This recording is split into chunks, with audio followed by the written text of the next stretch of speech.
قوله الحق بسم الله قل لواك محمد وعلى محمد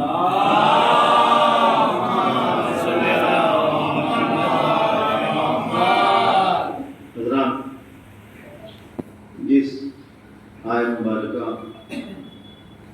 کی تلاوت کا شرف حاصل ہوا ہے، میں نے کل بھی اسی آیت مبارکہ کے بارے میں اپنی مجلس کا عنوان قرار دیا تھا، اور یہ مجلس جو ہے مرحوم و مغفور اور شہید حضرت آغا نصر اللہ کے ایصال ثواب اور ان کے ساتھیوں کے ایصال ثواب کے لیے ہو رہی ہے، جو ان کے ساتھ لبنان میں یا سیریا میں یا عراق میں یا یمن میں شہید ہوئے ہیں، ان کے لیے مجلس برپا کی گئی ہے۔ لہٰذا ایک مرتبہ سورہ الحمد اور 3 مرتبہ سورہ توحید کی تلاوت مگر مرحوم و مغفور کی روح کو ایصال ثواب۔ ایک صلوات پر محمد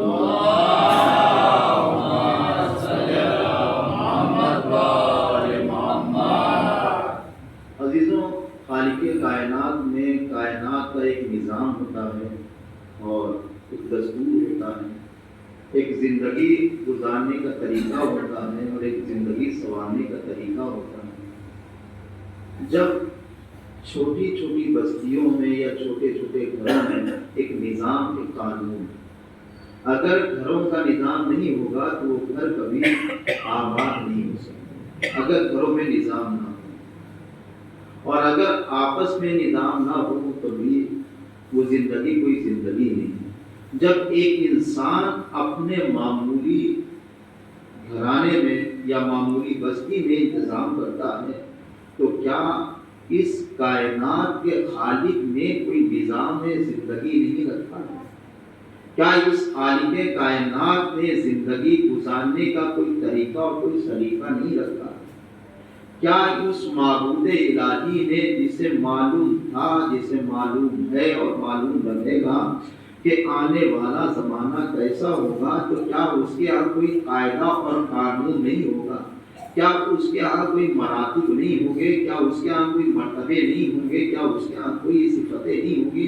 عزیزوں، ہر چیز کے مراتب ہیں، ہر چیز کے لیے اللہ نے ویسے ہی نظام رکھا ہے اور ویسے ہی غذا رکھی ہے۔ کچھ حلال غذائیں رکھی ہے، کچھ حرام غذائیں رکھی ہیں، کچھ کو مکروہ رکھا ہے، کچھ کو حرام رکھا ہے، کچھ کو مستحبات میں رکھا ہے۔ تو عزیزوں، یہ نظام زندگی ہے۔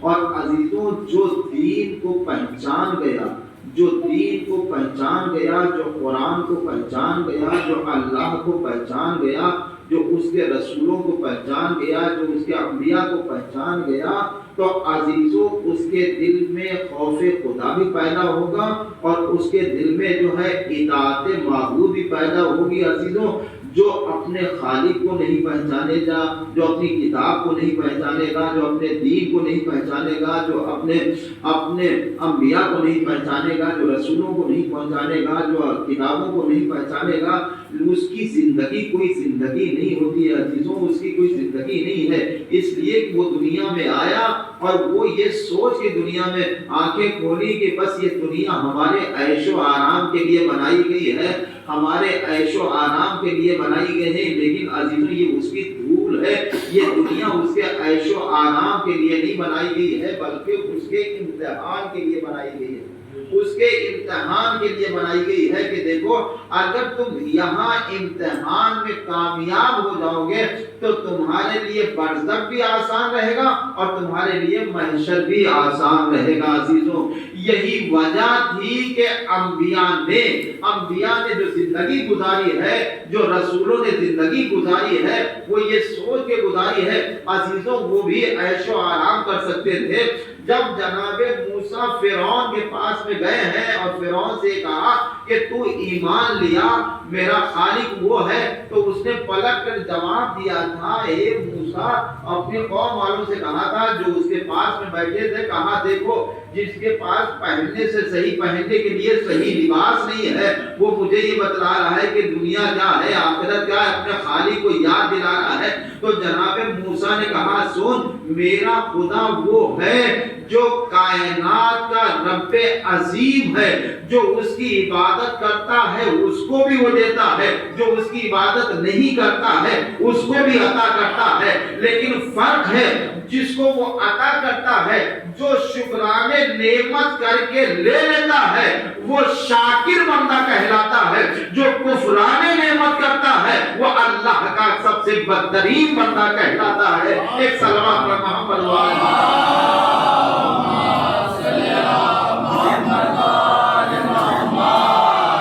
عزیزوں، یہ انبیاء کی زندگی رہی ہے، یہ انبیاء کی زندگی رہی ہے، یہ انبیاء کے اصول رہے ہیں۔ تو عزیزوں اس طریقے سے انہیں زندگی گزاری ہے۔ اب جناب ابراہیم کا زمانہ لے لو، جناب ابراہیم کا زمانہ لے لو، جناب ابراہیم کی زندگی اٹھا کر دیکھ لو۔ جناب ابراہیم بھی جب نمرود کے پاس جاتے ہیں اور کہتے ہیں دیکھو اللہ کو ایک مان لے، دیکھ یہ یاد رہے اللہ کے علاوہ کوئی خالق نہیں ہے، تو نمرود نے بھی یہ کہا تھا اے ابراہیم تمہیں معلوم ہونا چاہیے میرے پاس زندگی بھی ہے، میرے پاس موت بھی ہے، میرے پاس اختیار بھی ہے، میرے پاس اتنی بڑی حکومت ہے، میرے پاس بادشاہت بھی ہے۔ تو جناب ابراہیم نے پلٹ کر ایک جواب دیا تھا اگر تو اپنے کو خالق کہتا ہے کہ میں خالق ہوں تو میرا خدا اتنا بزرگ اور بالا ہے کہ وہ زندگی بھی دیتا ہے، وہ موت بھی دیتا ہے۔ اگر تو خالق ہے تو کسی کو زندہ کر کے دکھا اور کسی کو موت دے کر دکھا۔ اس نے کہا قیدی کو بلایا جائے، ایک کو بلایا گیا، کہا اسے مار دو، جلاد تلوار لے کر چلتا ہے کہ اسے قتل کر دیا جائے۔ فوراً اس نے کہا نہیں اسے میں معاف کر رہا ہوں، میں اسے زندگی دے رہا ہوں۔ اس نے ابراہیم سے فرمایا دیکھا میں نے زندگی بھی دے دی اور میں نے موت بھی دے دی۔ فوراً پلٹ کے ابراہیم جناب ابراہیم نے کہا کہ دیکھ میرا خالق وہ ہے جو مغرب سے سورج کو نکالتا ہے، جو مشرق سے نکالتا ہے اور مغرب میں ڈبو دیتا ہے۔ اگر تو خالق ہے تو مغرب سے نکال دے اور مشرق میں ڈبو دے۔ عزیزوں پتہ یہ چلا خالق وہ ہوتا ہے جو مشرق سے سورج کو نکالتا ہے اور مغرب میں ڈبو دیتا ہے۔ میں ہوتا تو جناب ابراہیم سے کہتا اے ابراہیم ایسی بات نہ کہو جو مشرق سے نکالے اور مغرب میں ڈبو دے، لیکن میں کہوں گا اے ابراہیم وہ تمہارا دور تھا، ذرا علی کے دور میں آ کر دیکھو کہ رسول زانوے اقدس علی بن ابی طالب کے زانو پہ اپنا سر رکھے ہیں اور نیند آ جاتی ہے، پیغمبر سو جاتے ہیں، علی نے اشارے کی عصر کی نماز پڑھی اور جب پیغمبر نے آنکھ کھولی کہا یا علی نماز پڑھ لی؟ فرمایا ہاں یا رسول اللہ میں نے اشارتاً نماز پڑھی ہے۔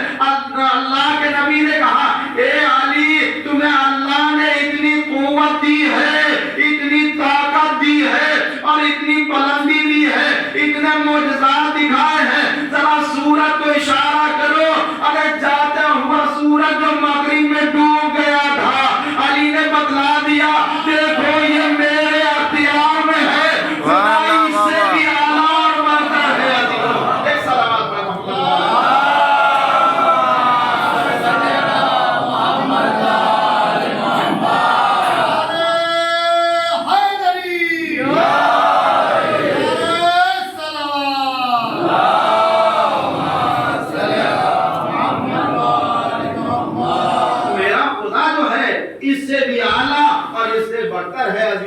وہ سورج کے اوپر وہ میرا بھی حاکم ہے، وہ میرا بھی مولا ہے، وہ میرا بھی آقا ہے۔ لیکن عزیزوں یہ بتلایا دیکھو سرکش آدمی کا علاج جو ہے وہ خالق کائنات کرتا ہے، وہ خالق کائنات کرتا ہے۔ امام حسن مشتبہ کا زمانہ ہے، جناب ابن عباس بیٹھے ہوئے ہیں کہ دسترخوان لگا ہوا ہے، دسترخوان لگا ہوا ہے، امام حسن مشتبہ بیٹھے ہیں اور جناب ابن عباس بیٹھے ہیں کہ کھانا نوش فرما رہے، تناول فرما رہے کہ ایک پرندہ پرندہ جس کا نام جس کو چھوٹا سا پرندہ ہے جسے ٹڈی کہا جاتا ہے، وہ آ کر اس دسترخوان کے اوپر بیٹھ جاتی ہے۔ بس جناب ابن عباس نے سوال کیا کہ مولا کیا اس کو بھی پیدا کرنے کا اللہ کا کوئی مقصد تھا؟ تو امام حسن مصطفیٰ نے فرمایا اے ابن عباس، کوئی مخلوق ایسی نہیں ہے جسے اللہ نے بے مقصد و بے معنی پیدا کیا ہو۔ اللہ کی ہر مخلوق جو ہے اللہ نے کسی کام کے لیے پیدا کی ہے۔ عزیزوں اب آ کر دیکھو، امام حسن مصطفیٰ سے سوال کیا اے مولا یہ بتلائیے جو ٹڈی کے پروں کے اوپر نشانات ہوتے ہیں، لکیریں ہوتی ہیں، اس کا کیا مطلب ہے؟ عزیزوں ابن عباس جانتے تھے کہ یا تو رسول بتا سکتا ہے، یا رسول کا جانشین بتا سکتا ہے، یا وہ بتا سکتا ہے جو شہر مدینہ ہو اور اس کا باب جو ہے وہ اس شہر کا دروازہ ہو، جو شہر علم ہو اور اس کا باب جو ہے اس شہر کا دروازہ ہو۔ اب امام حسن مصطفیٰ نے پوچھا اے ابن عباس کیا جاننا چاہتے ہو کہ اس چھوٹے سے پرندے ٹڈی کے پروں کے اوپر جو نشانات ہوتے ہیں وہ کیوں ہوتے ہیں؟ کہا یہ بتلائیے کیوں ہوتے ہیں؟ حسن مصطفیٰ نے فرمایا کہ دیکھو یاد رکھنا، اس کے داہنے پر کے اوپر جو لکھا ہوتا ہے وہ رب رحیم لکھا ہوتا ہے۔ کہا مولا یہ کیوں کہا رب رحیم لکھا ہوتا ہے؟ جو کبھی کبھی اللہ اس کو جو ہے انسانوں کی غذا بنا دیتا ہے۔ کہا بائیں پر کے اوپر کیا لکھا ہوتا ہے؟ کہا رب جبار لکھا ہوتا ہے۔ کہا رب جبار کیوں لکھا ہوتا ہے؟ کہا رب جبار اس لیے لکھا ہوتا ہے کہ جب ضرورت پڑتی ہے، جب کوئی بڑا حاکم آتا ہے یا کوئی بڑا شرکس آتا ہے تو اللہ یہ بتانا چاہتا ہے دیکھو یہ مخلوق چھوٹا سا پرندہ اپنے چونچ میں اپنے پنجوں میں چھوٹی چھوٹی کنکریوں کو دبا کر ایسے بادشاہ کے اوپر گراتی ہے جس کا نام ابرہا ہوتا ہے، تو بتانا چاہتی ہے کہ دیکھو جب میرے پروں کے اوپر جب اللہ کا نام لکھ جاتا ہے یا جبار، تو میں بڑی سے بڑی مخلوق کو نیز کو نہ بھولتا۔ اے امریکہ، اے اسرائیل، بتا تیرے نام کیا ہے؟ کیونکہ اللہ کے اس پرندے سے بھی بہت چھوٹا ہے، جب چاہے گا عذاب بھیج کر بدلا دے گا۔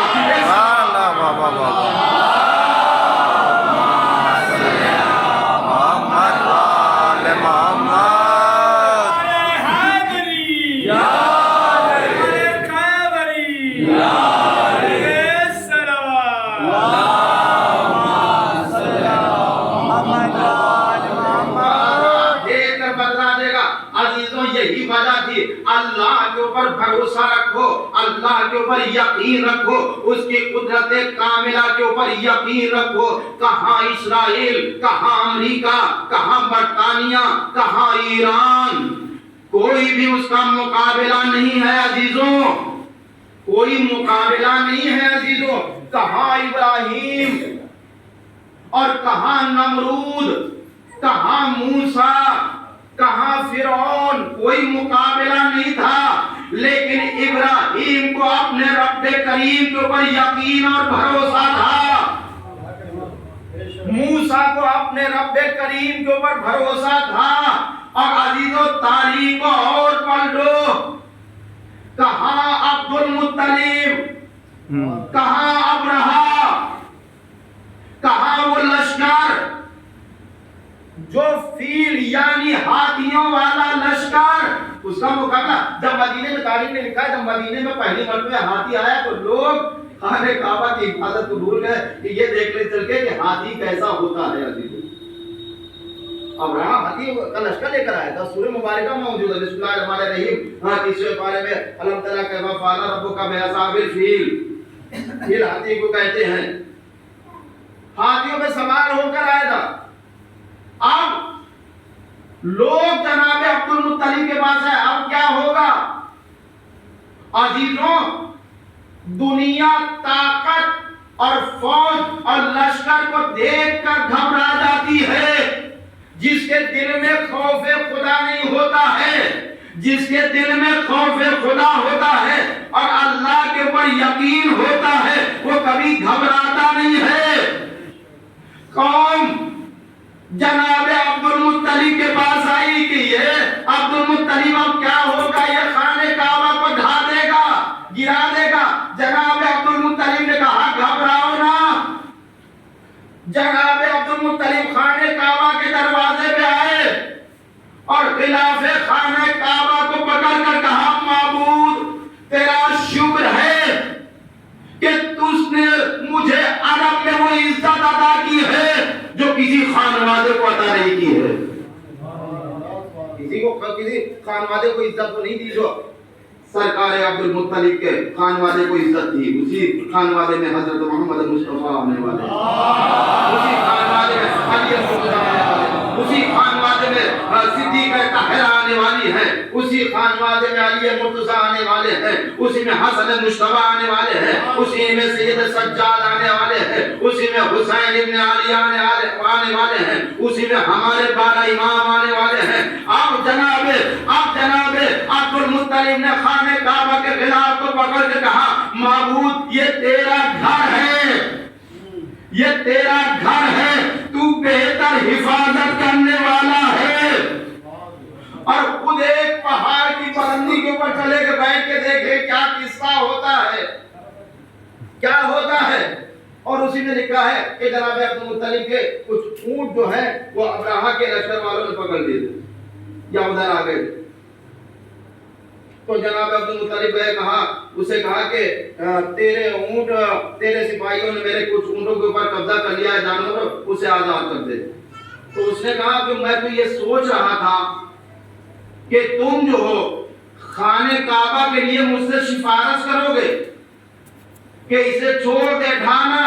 تو جناب عبد المطلب کا وہ جواب تاریخ میں موجود ہے، کہا سن میں ان اونٹوں اور ان بھیڑوں کا مالک ہوں، تو میں آیا ہوں، اس گھر کا جو مالک ہے وہ خود بچائے گا، جو اس گھر کا مالک ہے وہ خود بچائے گا۔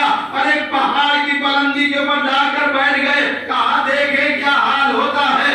عزیزوں اس نے اپنی ساری طاقت ظاہر بات اٹھانے کے لیے آیا ہوگا کہ ہم جا رہے ہیں مکے میں جا رہے ہیں تو بہت ساز و سامان لے کر آیا ہوگا، لیکن شاید یہ بھول گیا تھا کہ مجھ سے بڑا بھی کوئی خزانہ ہے، مجھ سے بڑا بھی کوئی خزانہ ہے۔ اب آیا کہ میں خانہ کعبہ کو ڈھا دوں۔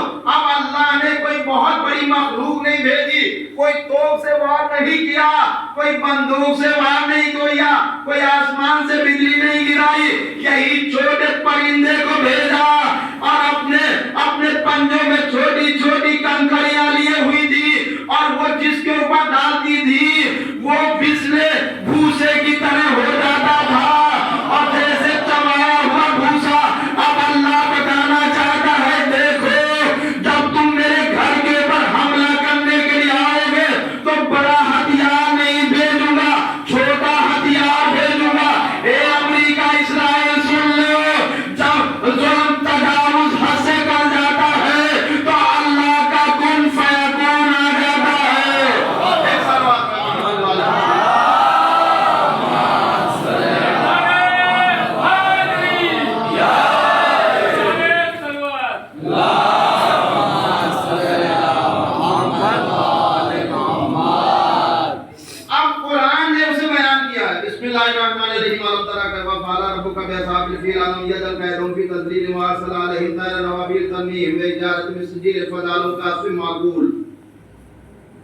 اللہ نے کہا، قرآن نے بیان کیا کہ جس کے اوپر ابابیل وہ کنکریاں ڈالتی تھیں تو مثل بھوسے کے مانند ہو جاتی تھی، مثل بھوسے کے مانند۔ اور بھوسا معلوم ہے کہ اللہ نے اور بھی اسے کیا، سب سے زیادہ باریک چیز جو ہوتی ہے، ملائم بھی ہوتی ہے، باریک بھی ہوتی ہے، وہ بھوسا کہا جاتا ہے۔ جب گیہوں سے کٹتا ہے تو اسے بھوسا کہا جاتا ہے۔ تو فرمایا کہ اور اسے جب کیا کہا مثل چبائے ہوئے بھوسے کی مانند ہے۔ کیسے؟ چبایا ہوا بھوسا، جب جانور اسے چبا لیتے ہیں تو اور ملائم ہو جاتا ہے، اور ملائم ہو جاتا ہے۔ قرآن نے بیان کیا چبائے ہوئے بھوسے کی مانند ہو جاتا ہے۔ آپ عزیزو سنو، کائنات میں 2 عذاب آئے، ایک خانے کعبہ کے اوپر جب ابرہا خانے کعبہ کو ڈھانے کے لیے آیا تھا تب اللہ نے عذاب ابابیل کے ذریعے سے بھیجا. دوسرا عذاب آیا. دوسرا عذاب کب آیا؟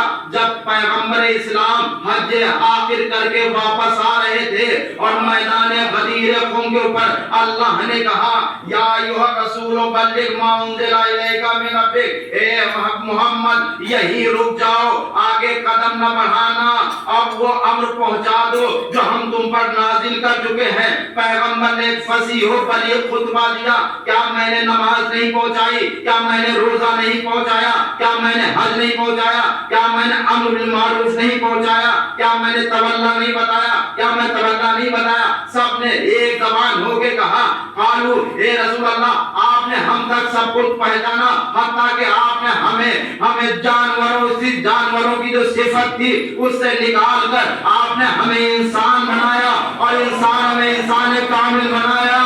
لیکن جب پیغمبر نے اقرار لے لیا تو علی کو بلایا، ہاتھوں کے اوپر بلند کر کے فرمایا من کنت مولا ہو فہذا علی مولا، جس کا میں مولا ہوں اس کے لیے علی مولا ہے. پیغمبر نے فرمایا جاؤ علی کو مبارکباد دو، فلاں صحابہ یا علی آپ کو مبارک ہو، آپ میرے اور تمام مومن مومنات کے مولا ہو گئے. سب نے مبارکباد دی. 3 دن تک یہ سلسلہ چلتا رہا. لیکن عزیزوں وہیں پر حارث آتا ہے. اس نے کہا یا رسول اللہ اے محمد مصطفیٰ آپ نے نماز پہنچائی، میں نے نماز پڑھی، آپ نے روزہ کہا ہم نے روزہ رکھا، آپ نے حج کہا ہم آپ کے ساتھ حج کر کے آ رہے ہیں. اب جب آپ جانے لگے دنیا سے تو اپنے بھائی کو ہم پر مسلط کر کے جا رہے ہو. اگر آپ نے اللہ کی طرف سے پہنچایا ہے تو حارث کے اوپر عذاب آئے، اور اگر اپنی طرف سے پہنچایا ہے تو اس نے سرکار دو عالم کو کہا تھا. لیکن میں کہوں گا کہ اس نے کہا ہوگا یہ بھی عذاب اسی کے اوپر آئے، لیکن اتنی اس کے زبان سے یہ جملہ نکلا تھا کہ آسمان سے ایک کنکری چلی جو حارث کو جلا کر راکھ کر گئی. میں کہوں گا اے مسلمانوں علی میں اور خانہ کعبہ میں یہی فرق ہے، وارث خانہ کعبہ میں یہی فرق ہے. جب خانہ کعبہ کو ڈھانے کے لیے آیا تو اللہ نے ابابیلوں کو وسیلہ بنایا. جب علی کی بات آئی تو اللہ نے کہا وسیلہ نہیں بناؤں گا بلکہ دار مدار.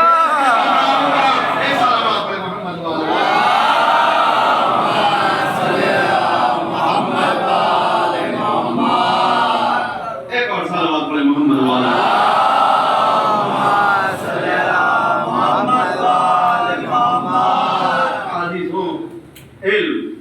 علم ایک ایسی چیز ہے، ایک علم ایسی چیز ہے عزیزوں کہ دولت وہ ہوتی ہے، مولا کائنات فرماتے ہیں کہ دولت وہ ہوتی ہے جس کی حفاظت کی جاتی ہے. علم وہ ہوتا ہے کہ جو آپ کی حفاظت کرتا ہے. دولت جتنی خرچ کرو گے اتنی کم ہوتی چلی جائے گی، علم جتنا خرچ کرو گے اتنا بڑھتا چلا جائے گا. اس کو پڑھاؤ گے یہ دوسرے کو پڑھائے گا، یہ تیسرے کو پڑھائے گا، یہ چوتھے کو پڑھائے گا. عزیزو یہی وجہ ہے کہ علم اور دولت یہی ہوتی ہے کہ علم جو ہے جب علم ہوگا تو خدا کو پہچانے گا. عزیزوں کہ خدا ایک ہے یا خدا دو ہے. عزیزوں کسی کے کہنے سے نہیں ماننا چاہیے کہ وہ خدا کہہ رہا ہے تو ایک ہے، نہیں خود دیکھو کہ خدا ایک ہے. علم اتنا ہے کہ یہ علم خود یعنی دولت جو ہوتی ہے وہ جتنی خرچ کرو گے اتنی کم ہوتی چلی جائے گی. علم وہ ہوتا ہے جتنا خرچ کرو گے اتنا بڑھتا چلا جائے گا. علم کے فضائل اور بہت سے علم کے فضائل ہیں کہ علم کبھی کم نہیں ہوتا ہے. عزیزوں کبھی کم نہیں ہوتا ہے. عزیزوں یہی وجہ تھی کہ اہل بیت کو انبیاء کو خدا نے علم عطا فرمایا تھا اور اہل بیت کے مخالف کو اللہ نے دولت عطا فرمائی تھی. عزیزوں آپ دیکھیے بنی امیہ کے پاس خزانے تھے. عزیزوں وہی وجہ یہ بنی امیہ کی اولادیں ہیں. عزیزوں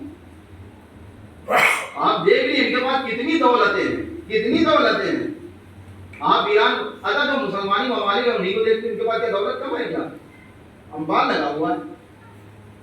لیکن اپنی شان و شوکت کے لیے، غربا کے لیے نہیں ہے، مسکینوں کے لیے نہیں ہے، بیواؤں کے لیے نہیں ہے، یہ صرف اہل بیت کے گھر کا چلن تھا عزیزوں، یہ اہل بیت کے گھر کا دستور تھا۔ بہار الانوار میں لکھا ہے کہ امام حسن مجتبی جا رہے تھے کہیں کہ ضعیف آتا ہے امام حسن مجتبی کو اور مولائے کائنات کو برا بھلا کہنا شروع کر دیا۔ امام حسن خاموشی سے سنتے رہے اور سننے کے بعد میں فرمایا، اے مرد ضعیف، اگر سواری نہیں رکھتا ہے تو سواری دے دوں، اگر مال و دولت نہیں ہے تو مال و دولت عطا کر دوں، اگر گھر نہیں ہے تو گھر عطا کر دوں، اور چل میرے گھر چل، میرا گھر بہت وسیع ہے، میرا دسترخوان بھی ہے۔ اس نے کہا کہ اے فرزند رسول، میں نے شام میں آپ اور آپ کے والد کے لیے بہت کچھ سنا تھا، اور میرے دل میں آپ اور آپ کے والد کے لیے جتنی دشمنی تھی شاید کسی اور کی اتنی دشمنی نہیں تھی، لیکن آج میں آپ کا کردار دیکھ کر میں یہ صحیح کہنے کے اوپر مجبور ہو گیا ہوں کہ جتنی محبت آپ کی اور آپ کے والد کی ہے اتنی محبت میرے دل میں کسی کی نہیں ہے۔ جو یہ کردار کا امام حسن مجتبی علیہ السلام کا دنیا یہی دیکھ کر دنگ رہ گئی ہے کہ خامنائی کا کردار کیسا ہے، آقا سستانی کا کردار کیسا ہے، ہمارے علماء کا کردار کیسا ہے۔ عزیزوں، جب اچھا کردار ہوگا تو انگلیاں اٹھیں گی، جب انگلیاں اٹھیں گی تو ہمارے امام کہے جائیں گے کہ جب ان کا اخلاق اچھا ہے تو ان کے ائمہ اطہار کا اخلاق کتنا اچھا ہے۔ جو ان میں اتنے صفات ہوں گے، جس نے ان کو بنایا ہوگا وہ خالق کتنا بہتر ہوگا عزیزوں، وہ خالق اکبر کتنا اچھا ہوگا، جس نے محمد کو خلق کیا ہوگا، جس نے علی مرتضیٰ کو خلق کیا ہوگا، جس نے حسن مجتبی کو خلق کیا ہوگا۔ عزیزوں، یہ یہودی اور نصارہ کے پاس میں پیسہ بہت نہیں ہے۔ آپ کو معلوم ہونا چاہیے کہ خیبر جو تھا یہ یہودیوں کے قبضے میں تھا، یہودیوں کے ہاتھ میں تھا خیبر۔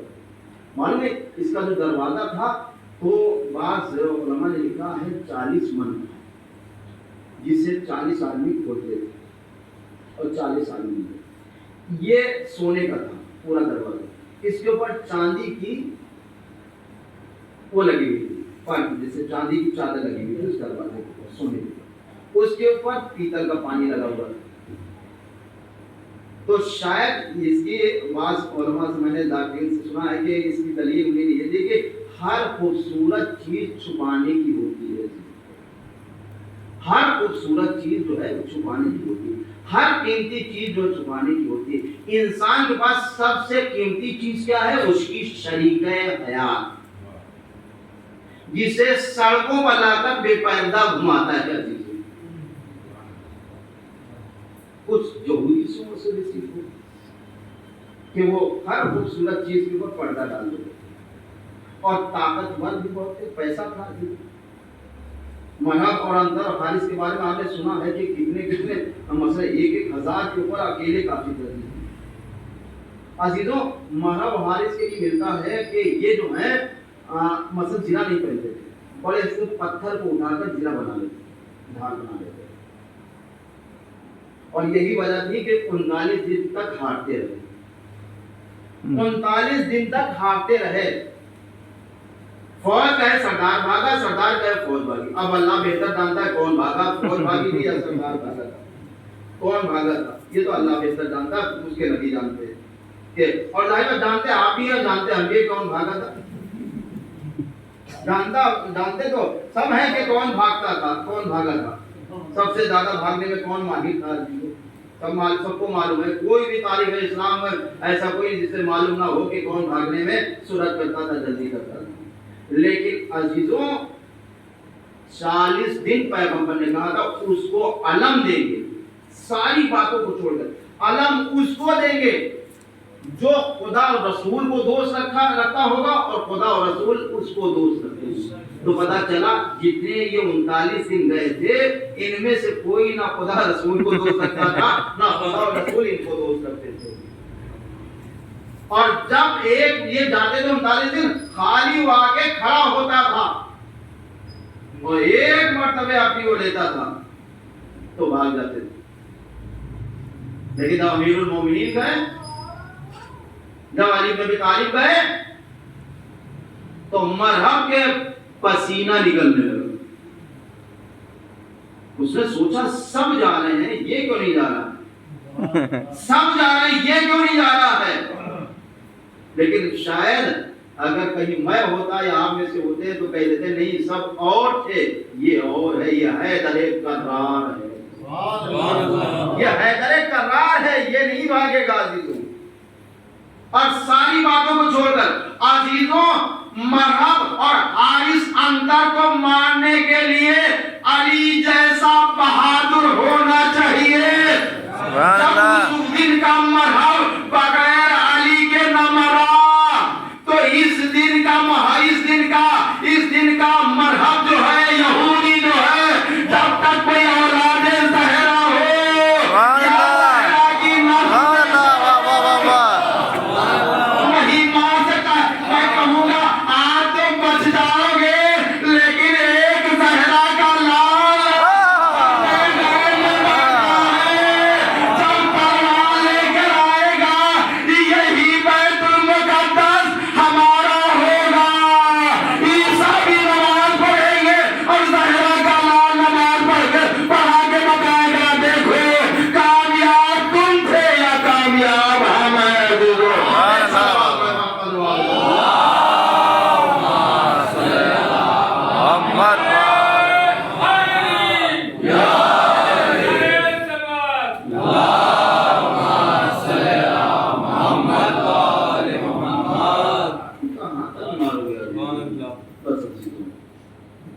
یہودی یہ بہت ظالم بہت سرکش قوم ہے، بہت سرکش قوم ہے. یہ نہ دیکھتی ہے کہ مرد کیا ہیں، بچے کیا ہیں، بوڑھے کیا ہیں، عورتیں کیا ہیں. یہ صرف چاہتے ہیں دنیا میں ہم کیا ہیں.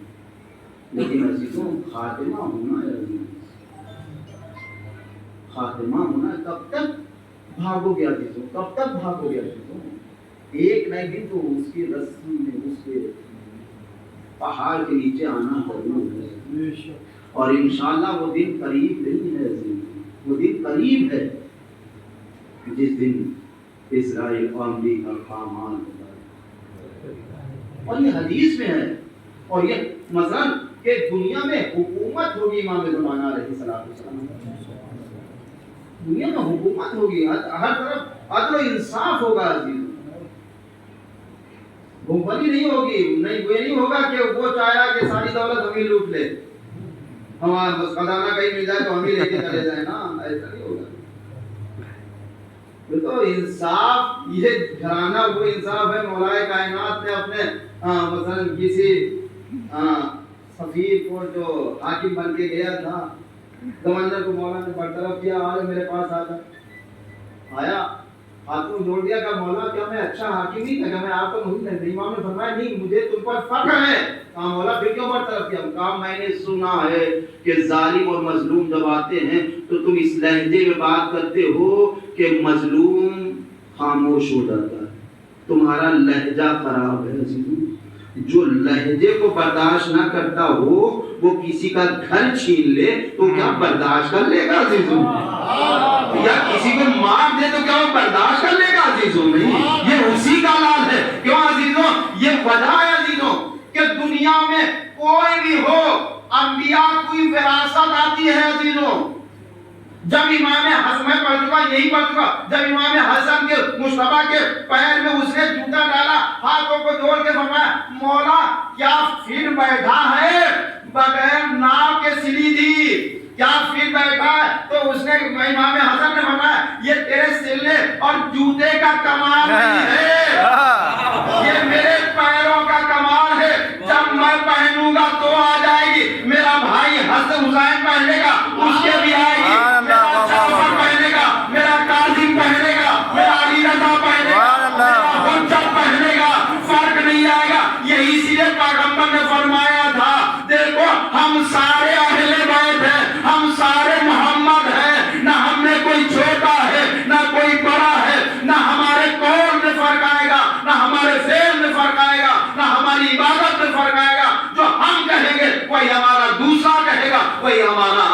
بہتا چلا جائے گا. سبحان اللہ.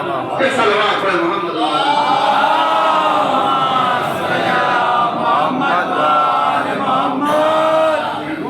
لیکن عورتوں اور بچوں کے اوپر ظلم کرنا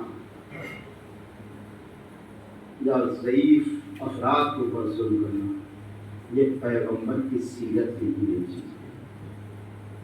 جب مولائے کائنات نے مرحب کو مانا ہے، حارث کو مانا ہے، تو عورتیں زاروں قطار رونے لگی تھی خیبر کے اندر. پیغمبر علی نے خود کہا تھا دیکھو عورتوں کو اسیر نہ کرنا، بچوں پہ ظلم نہ ڈھانا. اتنا جب عورت کو مارا گیا ہے، مولا نے مارا ہے، تو اس کی بہن کو اس طرف سے گزارا گیا، اسیر کر کے لایا گیا جہاں کے اوپر بھائی کا کٹا ہوا لاشا تھا. ظاہر سی بات محبت تھی. بہن دیکھ کے رونے لگی، اس کی بہن دیکھ کے رونے لگی اور کہا اے میرے بھائی میں تجھ پہ اب گریہ نہیں کروں گی. کہا کیوں؟ لوگوں نے پوچھا کیوں؟ کہا میرے بھائی کا قاتل کتنا رحم دل تھا کہ اس نے ماننے کے بعد میں بدن سے زرا نہیں اتار لیا. جب پیغمبر کے سامنے لایا گیا تو اس کی آنکھوں سے آنسو ڈالے تھے. اس نے پیغمبر سے کہا یا رسول اللہ آپ یہ محمد آپ کی امت بہت ہی ظالم ہے. کہا کیوں؟ کہا مجھے اس طرف سے گزارا جس طرف میرے بھائی کا لاشا پڑا تھا. عزیزوں پیغمبر کے چہرے کے اوپر پیغمبر کی پیشانی کے اوپر بل آ گیا. عزیزوں غضبناک ہوئے پیغمبر اور کہا دیکھو کبھی کسی بھی بیوی کو اس کے بھائی کے جنازے کی طرف سے نہ گزارنا. لیکن عزیزوں یہ کیسے پرندے تھے کربلا کے میدان میں. عزیزوں کیسے درندہ صفت تھے. عزیزوں یہ انہیں کی نسل ہے، یہ اسرائیل اور امریکہ اسی کی نسل ہے جو بچوں اور